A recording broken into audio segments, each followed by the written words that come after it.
दोस्तों आज मैं आपको बताना चाह रहा हूँ कि एक्सेल में पाइवट कैसे लगाया जाता है। मैंने अभी कुछ एक डाटा लिया है जिसके बिहाफ पे मैं आपको पाइवट लगाना सिखाऊंगा। तो आइए हम जानते हैं पाइवट टेबल कैसे लगाया जाता है। ये मेरे पास एक डाटा है जिसके बिहाफ पे मैं आपको बताऊंगा कि हम पाइवट कैसे लगा सकते हैं। तो सबसे पहले आपके पास डाटा होना चाहिए और बेसिकली एक चीज़ का हमेशा ध्यान रखें कि कोई भी फील्ड खाली मत छोड़े। फॉर एग्जाम्पल जैसे मैंने यहाँ लोकेशन लिखा है या इसके बीच में मैंने कोई फील्ड खाली छोड़ दिया है तो आप देखेंगे इसके ऊपर पाइवट नहीं लगेगी। जैसे मैं आपको दिखाना चाहता हूँ, ये देखिए आप इसको सिलेक्ट करते हैं और पाइवट लगाने जाते हैं तो इसके ऊपर पाइवट नहीं लगेगी। आप देख सकते हैं यहाँ पर, ये देखिए ये मैसेज आ रहा है। क्यों? क्योंकि ये जब भी पाइवट जब लगेगी जब सारे फील्ड में कुछ मेंशन होगा। इवन ब्लैंक फील्ड में कभी पाइवट नहीं लगाएगा, जो कि मैंने अभी आपको दिखाया। अब देखिए, अब मैं इस फील्ड को हटा देता हूँ तो देखिए क्या होता है। अब देखिए, अब अगर मैं इस पे पाइवट लगाना चाहूँगा तो इस पे पाइवट लगेगी। सिलेक्ट कर लीजिए, पाइवट पे जाइए, पाइवट टेबल, ये पाइवट आप देखिए लग सकती है, आपके सामने है। अब इसमें एक चीज़ और ध्यान रखनी है कि एक आपके सामने हमेशा स्क्रीन खुलती है। आप सोचते होंगे ये क्या चीज़ है। बेसिकली क्या है कि ये टेबल रेंज है। जो हमने रेंज यहाँ ली है, आप देख लीजिए, जो रेंज हमने यहाँ ली है वो रेंज यहाँ आ रही है। जैसे शीट 1 A1 से E16, A1 से E16 ये डाटा है। ये हमारा टेबल होती है। इसको हम रेंज को बढ़ा सकते हैं, कम कर सकते हैं, जैसे हम चाहें वैसे यूज़ कर सकते हैं। इसके अंदर बिहाफ पे जो आप ये देख रहे हैं यहाँ पर, इसके बिहाफ पे हम टेबल के रेंज को बढ़ा और कम कर सकते हैं।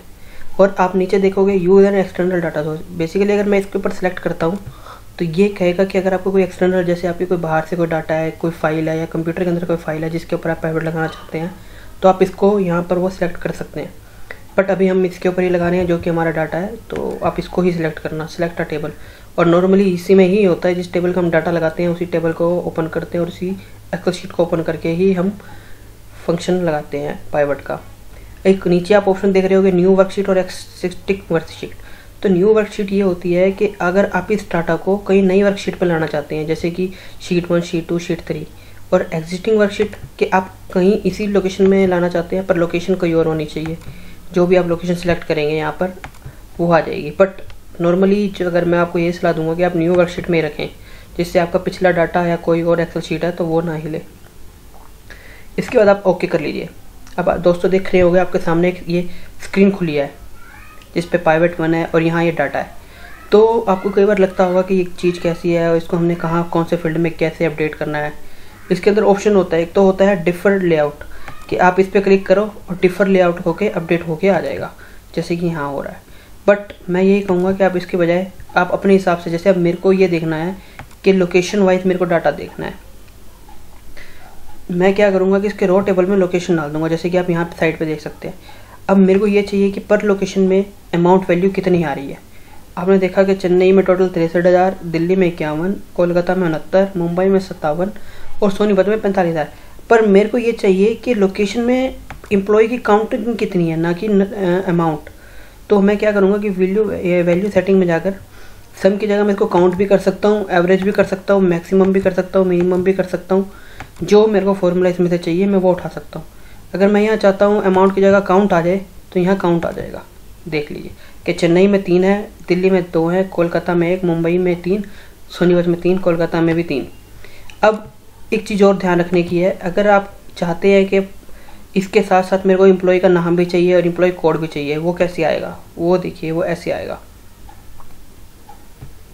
अब आप देख रहे हो कि चेन्नई में 3 एम्प्लॉय हैं, दिल्ली में भी 3, कोलकाता में भी 3 और मुंबई में भी 3। अगर आप चाहते हो कि मेरे को एम्प्लॉय का नाम नहीं, एम्प्लॉय कोड चाहिए साथ में, तो आप यहाँ एम्प्लॉय कोड भी डाल सकते हैं। अब आपके सामने ये टेबल ऐसे बन के आएगी जिसका भी आप कुछ एनालिसिस नहीं कर सकते। आप ये नहीं देख सकते कि आप को क्या डाटा चाहिए, कैसे डाटा चाहिए, क्या नहीं चाहिए। तो बेसिकली क्या होता है कि पाइवट का एक ऑप्शन ये होता है कि हमारे को पूरी फ्रीडम देता है कि हम अपने डाटा को कैसे सामने वाले को रिप्रेजेंट कर सकते हैं। जैसे आप यहाँ देख रहे होंगे रो लेबल है, आप इसका नाम भी चेंज कर सकते हैं। इवन मैं भी आपको एक चीज़ और दिखाना चाहता हूँ कि अगर हम पाइवट लगा रहे हैं और हम डाटा को क्लासिकली व्यू में डालना चाहते हैं कि जिससे हमें पता लग जाए कि डाटा क्या है और हम साबित क्या करना चाहते हैं, यानी हम बताना क्या चाहते हैं, तो आपको क्या करना पड़ेगा, इस पर राइट क्लिक करके सिलेक्ट करने के बाद पाइवट टेबल ऑप्शन पर जाएँ, डिस्प्ले पे जाएँ और क्लासिकल पाइवट व्यू पे चले जाएं। ये आपका क्लासिकल पाइवट टेबल व्यू हो गया, जिसके भी यहाँ पे आप देख रहे होगे कि आपको अब कुछ डाटा क्लियर हो रहा है। अगर जैसे आप देख रहे होगे कि सुरेश है, सुरेश का टोटल आ रहा है, नवनीत है, नवनीत का टोटल, पवन है, पवन का टोटल।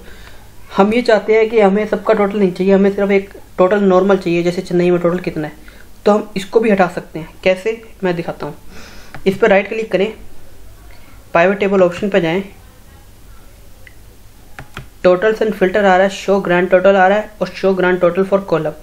तो हम क्या करेंगे, हम इसमें से कोशिश करेंगे कि हम सब टोटल हटा दें।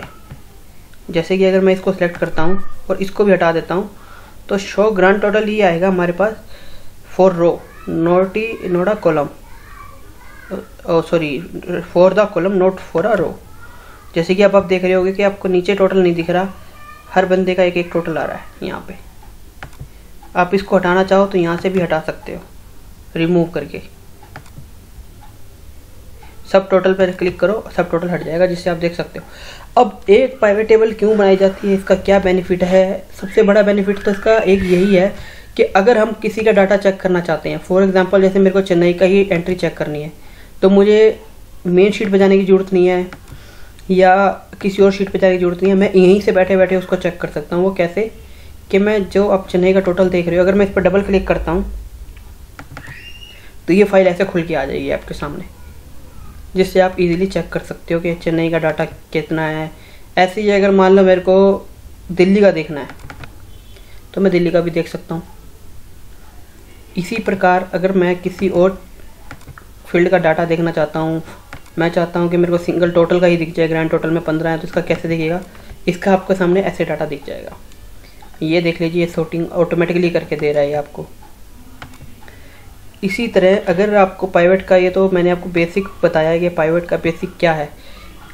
पाइवट अपने आप में बहुत बड़ी चीज़ है और इसको मैं एक वीडियो में कवर नहीं कर पाऊँगा, जो कि मैं आपको बता रहा हूँ, बट फिर भी मैं कोशिश करूँगा कि मैं मैक्सिमम से मैक्सिमम कवर कर पाऊँ, ताकि आपको किसी भी तरह की कोई दिक्कत ना आए।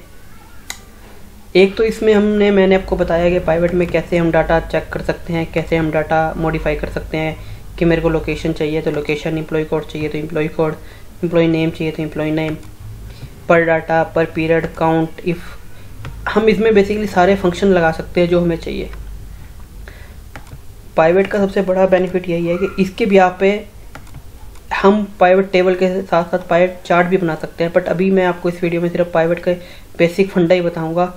ये तो, और वो जो आपके लिए रिलीवेंट है, ना कि अननेसेसरी। जैसे लेआउट और फॉर्मेट है, इसमें कुछ बताने का है नहीं, क्योंकि इसमें लेआउट और फॉर्मेट है, जैसे मर्ज करना हो, किसी कॉलम का लेवल बढ़ाना हो, कम करना हो, डिस्प्ले फील्ड के डाउन से दिखाना है, अवर से दिखाना है, hour then down, report filter field है, पर रो पे कितने फिल्टर होना चाहिए, 1 2 3 जो भी है, फॉर रिपीटेड रो शो होनी चाहिए कि नहीं होनी चाहिए, एरर शो होना चाहिए कि नहीं, टोटल्स एंड फिल्टर्स के टोटल पे, जैसे मैंने अभी आपको दिखाया ग्रैंड टोटल और row total, allowed to multiple filter पर टोटल। डिस्प्ले में आप देख सकते हैं कि बेसिकली डिस्प्ले का हमेशा यही रहता है कि क्लासिकल व्यू ही सिलेक्ट करना चाहिए डिस्प्ले के लिए, जो हमारे लिए बेनिफिट रहता है।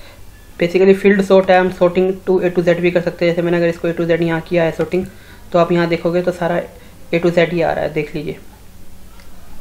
अगर मैं इसको A to Z फिल्टरिंग नहीं करूँगा तो ये ऐसे नहीं आएगा।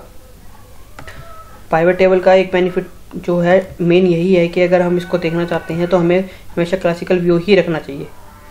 Display field caption and filter drop down, ये कैप्शन के लिए और ड्रॉप डाउन के लिए, अगर हम कुछ किसी पे फिल्टर लगाना चाहते हैं, कैप्शन करना चाहते हैं, ड्रॉप डाउन करना चाहते हैं, जैसे कि ये फिल्टर आप देख रहे हो यहाँ पे लोकेशन के ऊपर, ऐसे ही यहाँ फिल्टर है। ये प्रिंटिंग है, अगर आप प्रिंटर लेना चाहते हो तो आपको कैसे प्रिंट चाहिए, सेट प्रिंटर है। और डाटा, बेसिकली डाटा का सोर्स कहाँ से आ रहा है और कैसे सेव हो रहा है, नंबर ऑटोमेटिकली उठाएगा। हाँ, एक चीज़ मैं इसको आपको बताना भूल गया जो कि ज़रूरी है। अगर आपने पाइवट टेबल बना दी और आप चाहते हो कि ओहो इसमें मैं कुछ और डाटा भी ऐड करना चाहता हूँ, तो आपको क्या करना होगा कि बेसिकली जैसे आपने यहाँ डाटा बनाया है या आपने सोचा है नहीं मेरे को इस डाटा में कुछ चेंज करना है, फॉर एग्जांपल जैसे लक्ष्य का आपने कहा 5000 नहीं मेरे को तो यहाँ 25000 करना है, गलती से मैंने 5000 कर दी, तो आपको पूरी टेबल चेंज करने की ज़रूरत नहीं है। आप अगर यहाँ पाइवट में जाके रिफ्रेश करेंगे राइट क्लिक करके, इस फिल्टर पे इस पे पाइवट पे क्लिक करके इसको रिफ्रेश कर दीजिए, तो ये डाटा ऑटोमेटिकली चेंज हो जाएगा। आप देखेंगे यहाँ पे मैं आपको दिखा देता हूँ एम्प्लॉय नेम वाइज, देख लीजिए यहाँ पे नाम के साथ साथ आप डाटा देखेंगे तो वो ऑटोमेटिकली चेंज हो जाएगा। देखिए 25,000 हो गया। अगर आप चाहते हो नहीं 25 तक कम है या कुछ और चेंज करना था, मेरे को ये लोकेशन चेंज करनी है, जैसे सोनीपत की जगह आपने इसको कोलकाता डालना है, तो आपको कुछ करने की जरूरत नहीं है, आपको डाटा बार बार चेंज करने की जरूरत नहीं है। आपको सिर्फ यहाँ जाके रिफ्रेश करना है एक बार, डाटा ऑटोमेटिकली आपका चेंज हो जाएगा। देख सकते हो आप यहाँ पर ऑटोमेटिकली चेंज हो चुका है, ये देखिए कोलकाता। तो सबसे बड़ा बेनिफिट ये है पाइवेट का कि अगर हम कुछ भी चेंज करना चाहते हैं तो हमारे को अपने डाटा को चेंज करने में हमें कोई ज़्यादा प्रॉब्लम नहीं आती, यानी कि हमें दोबारा डाटा बनाने की ज़रूरत नहीं पड़ती है। ये तो मैंने अभी आपको इस वीडियो में बताया कि पाइवेट का बेसिक क्या होता है और पाइवेट हमारा कैसे काम करता है। अब मैं आपको नेक्स्ट वीडियो में बताऊंगा कि पाइवेट चार्ट कैसे बनाते हैं और पाइवेट चार्ट का क्या बेनिफिट होता है और हम अपने डाटा को कैसे रिप्रेजेंट कर सकते हैं। क्योंकि दोस्तों देखो, पाइवेट बनाना इतना मुश्किल नहीं है, मुश्किल तो कुछ भी नहीं है मेरे हिसाब से। बस ये है कि हम अपने डाटा को कैसे रिप्रेजेंट करते हैं कि सामने वाले को हमारा डाटा समझ में आ जाए। अब मान लीजिए इसी डाटा को अगर मैं मॉडिफाई करना चाहता हूँ, मैं चाहता हूँ कि लोकेशन जो है हमारी नीचे आ जाए, एम्प्लॉय कोड हमारा ऊपर आ जाए। मैं चाहता हूँ कि भाई हमारा पर पर्सन कितनी लोकेशन में, पर पर्सन या पर पर्सन कितना अमाउंट है, लोकेशन क्या है, या मैं ये देखना चाहता हूँ कि हमारी लोकेशन के हिसाब से हमारा खर्चा कितना है। तो मैं ये देख सकता हूँ कि चेन्नई ब्रांच जो है 1,23,000 है। ऐसे ही दिल्ली ब्रांच का देख सकते हो, कोलकाता का, मुंबई का, सोनीपत का। तो इससे हमें पता लग जाता है कि ब्रांच वाइज कितना खर्चा हो रहा है। या अगर मैं ये इस ब्रांच पे नहीं जाना चाहता, मैं पर्सन वाइज देखना चाहता हूँ कि पर्सन वाइज कितना खर्चा हो रहा है, या कंपनी कितना खर्चा बेयर कर रही है, या anything which you want to आप देखना चाहें देख सकते हैं। जैसे कि एम्प्लॉय वाइज मैंने लगा दी है, ये एम्प्लॉय ऑटोमेटिकली सॉर्टिंग हो गया है क्योंकि हमने वहाँ ऑलरेडी सिलेक्ट कर लिया था।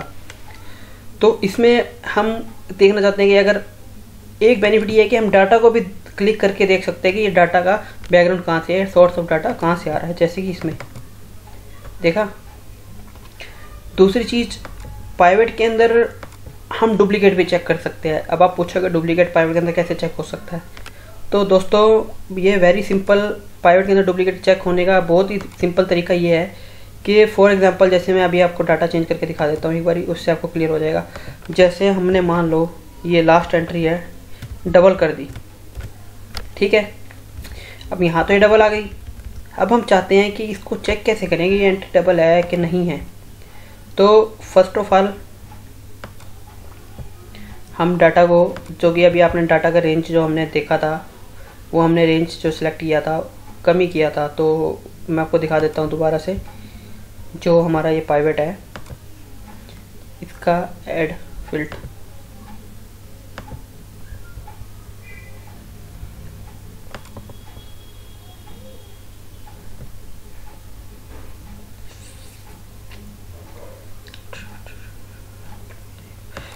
एम्प्लॉय नेम के साथ ही आप एम्प्लॉय नेम को यहाँ उठा लीजिए, चाहे अमाउंट कोड भी उठा सकते हो आप, ऐसी बात नहीं है।